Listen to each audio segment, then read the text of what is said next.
Hello students, welcome to chemistry by Shashi Bhushan. 12th class के बच्चे जो हैं या 11th क्लास के जो स्टूडेंट्स हैं, दोनों के लिए ये यूजफुल होगा कि आपको मैं लास्ट लेक्चर में ऑर्गेनिक का मैं आपको बताया था कि फंक्शनल ग्रुप जितने भी आपको 12th क्लास में जो पढ़ने हैं वो मैं आपको लास्ट क्लास में मैं करवाया था। आज का जो लेक्चर है बच्चों, हम लोग बात करेंगे नोमेनक्लेचर पे। आज का जो टॉपिक है वो हम लोग डिस्कस करने वाले हैं किस पे? नोमेनक्लेचर पे। नोमेनक्लेचर ऑफ ऑर्गेनिक कंपाउंड्स हम लोग बात करने वाले हैं किस पे? नोमेनक्लेचर ऑफ ऑर्गेनिक कंपाउंड्स पे। तो इसमें बच्चों देखिए, दो वर्ड है, एक नोमेनक्लेचर है और दूसरा क्या है? ऑर्गेनिक कंपाउंड है। यहाँ पर आपको दो वर्ड देखने को मिल रहा होगा, पहला नोमेनक्लेचर है और दूसरा क्या है? Organic compound. तो बेसिक बात ऑर्गेनिक कंपाउंड को लेकर के मैं इसके पहले वाले लेक्चर में मैं बता चुका हूं। तो आज जो है हम लोग फिर भी शॉर्ट में समझेंगे कि नोमेनक्लेचर का मतलब क्या होता है बच्चों, कि नेमिंग। हम लोग क्या करेंगे? नेमिंग करेंगे। किसका करेंगे? तो नेमिंग ऑफ किसका करेंगे? ऑर्गेनिक कंपाउंड का, ऑर्गेनिक कंपाउंड्स का। और इसमें ध्यान ये देना है बच्चों कि नेमिंग ऑफ ऑर्गेनिक कंपाउंड्स का जो हम लोग नोमेनक्लेचर जो करेंगे, तो इसमें देखिए एक नया वर्ड फिर से क्या ऑर्गेनिक कंपाउंड चल रहा है। इसके बारे में हम लोग क्या जानते हैं बच्चों, कि जो कार्बन कंटेनिंग क्या होंगे? कंपाउंड्स। जो कार्बन कंटेनिंग जो कंपाउंड्स होंगे उसको हम लोग क्या बोलते हैं? ऑर्गेनिक कंपाउंड बोलते हैं।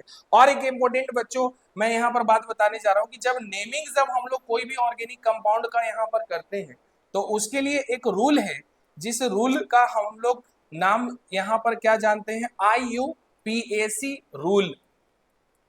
किसके अंडर में हम लोग नोमेनक्लेचर करते हैं? IUPAC के अंडर में। अब कभी कभी क्या होता है कि MCQ क्वेश्चन में, चाहे वो 11th का एग्जाम हो, चाहे 12th का एग्जाम हो, या स्टेट लेवल के जितने भी एग्जाम होते हैं 12th लेवल पे, तो जनरली उसमें भी IUPAC का कभी कभी फुल फॉर्म पूछ दिया जाता है बच्चों। तो सबसे पहले जो है हम आपको जो है IUPAC का फुल फॉर्म हम आपको बताने जा रहे हैं। IUPAC का फुल फॉर्म क्या होता है ये आपको जो है पता होना चाहिए। इससे क्या होगा कि एक नंबर जो है आपको फ्री में मिल जाएगा IUPAC का फुल फॉर्म से। IUPAC का फुल फॉर्म क्या होता है बच्चों? इंटरनेशनल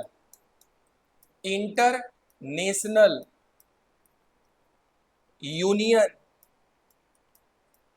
ऑफ, P4 क्या होता है? Pure and applied chemistry and applied chemistry. तो बच्चों ये आप IUPAC का जो फुल फॉर्म है, international union of pure and applied chemistry, इसका मतलब ये है बच्चों कि कोई भी ऑर्गेनिक कंपाउंड्स का जब हम लोग नोमेनक्लेचर करते हैं तो ऐसा नहीं है कि हम लोग इंडिया में बैठ करके C को कार्बन बोलते हैं तो अमेरिका में बैठे हुए बच्चे C को हाइड्रोजन बोलते हैं। ऐसा बिल्कुल नहीं है। मतलब कि इंटरनेशनल लेवल पे एक पैरामीटर फिक्स किया गया है, एक लेवल जो है, एक रूल जो है वो पूरे इंटरनेशनल लेवल पे बनाया गया है। जो आपका साइंस ही एक ऐसा सब्जेक्ट है बच्चों कि जो जगह के अनुसार जो है, प्लेस के अनुसार जो है वो नहीं बदलता है। बाकी आप हिस्ट्री पढ़िए, जियोग्राफी पढ़िए, वहां कहीं का इकोनॉमिकल कंडीशन देखिए, तो वो जगह के अनुसार जो है, स्टेट के अकॉर्डिंग, कंट्री के अकॉर्डिंग जो है वो क्या होता है? वो बदलती रहता है वो सारे सिचुएशंस। लेकिन साइंस एक ऐसा सब्जेक्ट है बच्चों कि आप इंडिया में बैठ करके पढ़िए या अमेरिका में बैठ करके पढ़िए या चीन में, जापान में, किसी भी दुनिया के आप किसी भी कोने में बैठ करके अगर साइंस अगर आप पढ़ रहे हैं तो साइंस पढ़ने का बेनिफिट यही है बच्चों कि आपको एक ही पढ़ाई जो है वो आपको पूरे दुनिया में जो है साइंस को लेकर के पढ़ाई जाती है। मतलब सी को अगर आप इंडिया में कार्बन बोलते हैं तो अमेरिका वाले भी बच्चे सी को कार्बन ही बोलते हैं। इसीलिए यहाँ पर पूरा इंटरनेशनल लेवल का बात किया गया है कि इंटरनेशनल लेवल पे जो है कि IUPAC रूल जो है वो दिए गए हैं ताकि किसी भी ऑर्गेनिक कंपाउंड का जो है हम लोग क्या कर सकते हैं, नोमेनक्लेचर कर सकते हैं। तो सबसे पहले बेसिक बात पे हम बात करेंगे बच्चों कि जब आपका कार्बन एटम एक होगा तो क्या बोलेंगे, दो होगा तो क्या बोलेंगे, फंक्शनल ग्रुप जब एक होंगे तो क्या बोलेंगे, दो होगा तब क्या बोलेंगे। तो उससे रिलेटेड जो है हम आपको यहाँ पर बेसिक थोड़ा हम आपको बताने जा रहे हैं। तो बच्चों आगे बताने से पहले दो वर्ड पे आप फोकस करेंगे। एक होता है क्या, प्रीफिक्स, और दूसरा जो है वो क्या होता है, सफिक्स। प्रीफिक्स का मतलब होता है बच्चों कि जब किसी वर्ड के पहले जो आप लगाते हैं ना उसको हम लोग क्या बोलते हैं, प्रीफिक्स। और सफिक्स क्या होता है बच्चों, जो आप वर्ड के लास्ट में ऐड करते हैं। तो यहां पर जो है आपको प्रीफिक्स और सफिक्स ये दोनों वर्ड का मीनिंग जो है आपको पता होना चाहिए, और इसी कॉन्सेप्ट को लेकर के हम लोग आगे बढ़ेंगे। तो सबसे पहले बच्चों हम लोग यहाँ पर ये देखेंगे कि जब नंबर ऑफ कार्बन एटम और एटम्स जब होंगे तो प्रीफिक्स में क्या लिखेंगे। प्रीफिक्स का मतलब अभी मैं बता चुका बच्चों आप लोगों को कि प्रीफिक्स का मतलब क्या होता है कि जो वर्ड के जो पहले लगता है उसको हम लोग क्या बोलते हैं, प्रीफिक्स बोलते हैं। तो आइए हम लोग एक एक करके देखते हैं कि जब कार्बन एटम का संख्या कितना होगा, एक, तो जब एक होगा तो उसके लिए हम लोग क्या बोलते हैं बच्चों, मेथ। जब दो होता है तो उसको हम लोग क्या बोलते हैं बच्चों, एथ। तीन जब होता है तो उसको हम लोग क्या बोलते हैं बच्चों, प्रॉप। जब चार होता है तो उसको हम लोग क्या बोलते हैं बच्चों, ब्यूट। ऐसे ही बच्चों हम लोग टेबल कंटिन्यू जो है वो 20 तक एटलीस्ट जो है वो आपको पता होना चाहिए। फाइव जब होगा तो फाइव को हम लोग क्या बोलते हैं बच्चों, पेंट। सिक्स को क्या बोलते हैं, हेक्स। सेवन को क्या बोलते हैं, हेप्ट। एट को क्या बोलते हैं बच्चों, ऑक्ट। नाइन को क्या बोलते हैं, नॉन। और 10 को क्या बोलते हैं बच्चों, 10 को डेक बोलते हैं। वैसे ही 11 जब होगा तो क्या बोलेंगे, अन डेक। 12 जब होगा तो क्या बोलेंगे, डो डेक। जब आपका 13 होगा तब बच्चों अब यहां से क्या चलेगा, प्रॉपा डेक। जैसे 3 को प्रॉप बोलते थे तो बस प्रॉप में ए लगा देना है, और 10 के लिए क्या लिख देना है, डेक। तो नाम क्या हो गया, प्रॉपा डेक। ऐसे ही बच्चों 14 के लिए जो है आप क्या लिखेंगे, ब्यूटा डेक।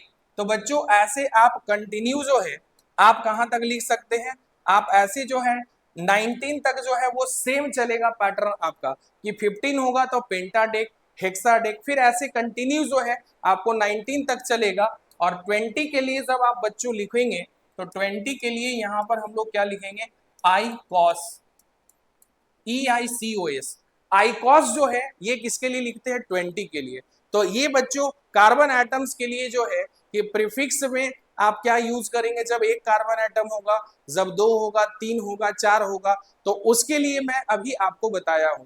अब मैं फंक्शनल ग्रुप को लेकर के मैं बताने जा रहा हूं कि जब एक होगा, दो होगा, तीन होगा, चार होगा, तब क्या लिखेंगे। तो उसके लिए हम लोग यहाँ पर प्रीफिक्स में देखने जा रहे हैं। ये हम आपको बताने जा रहे हैं बच्चों फंक्शनल ग्रुप को लेकर के। नंबर ऑफ फंक्शनल ग्रुप और ग्रुप्स, इसके लिए जब हम लोग देखेंगे बच्चों तो प्रीफिक्स में क्या लिखेंगे, ये मैं आपको बताने जा रहा हूं कि जब फंक्शनल ग्रुप जब एक होगा तब एक के लिए आप क्या लिखेंगे, यहां पर मोनो। लिखते तो हैं बट जनरली ये यूज नहीं होता है। दो के लिए हम लोग क्या लिखेंगे बच्चों, यहां पर डाई। तीन के लिए क्या लिखेंगे, ट्राई। चार के लिए क्या लिखेंगे बच्चों, टेट्रा। ऐसे ही बच्चों पांच के लिए हम लोग क्या लिखेंगे, पांच के लिए पेंटा। छह के लिए क्या लिखेंगे, हेक्सा। सेवन के लिए क्या लिखेंगे, हेप्टा। एट के लिए क्या लिखेंगे, ऑक्टा। नाइन के लिए क्या लिखेंगे बच्चों, यहां पर नोना। तो ऐसे 10 के लिए फिर जब हम लोग लिखेंगे बच्चों तो यहां पर क्या बोलेंगे, यहां पर 10 के लिए जब लिखेंगे तो डेका। तो ये आपको ध्यान रखना है कि जब भी आप कोई फंक्शनल ग्रुप, चाहे कोई हैलोजन हो चाहे अल्कोहल हो, चाहे आपके फंक्शनल ग्रुप में कोई भी अदर अगर हैं दिए हुए, तो 1 होगा, 2 होगा, 3 होगा, 4 होगा, तो एटलीस्ट 10 तक बच्चों आपको याद रखना है। तो जो बच्चे बेसब्री से इंतजार कर रहे थे कि सर 11th के लिए वीडियो कब लेकर के आएंगे, तो ये वीडियो बच्चों 11th और 12th दोनों के बच्चों के लिए है। जो बेसिक मैं बताया हूं, आप इतना जो है आप इस लेक्चर से आप कंप्लीट कर लीजिए और आप पूरा प्रैक्टिस कीजिए। इसके बाद जो है नेक्स्ट लेक्चर में मैं नोमेनक्लेचर जो है वो रूल क्या है आईयूपीएसी का, मैं आपको आगे वाले लेक्चर में मैं लेकर के आऊंगा। Thank you.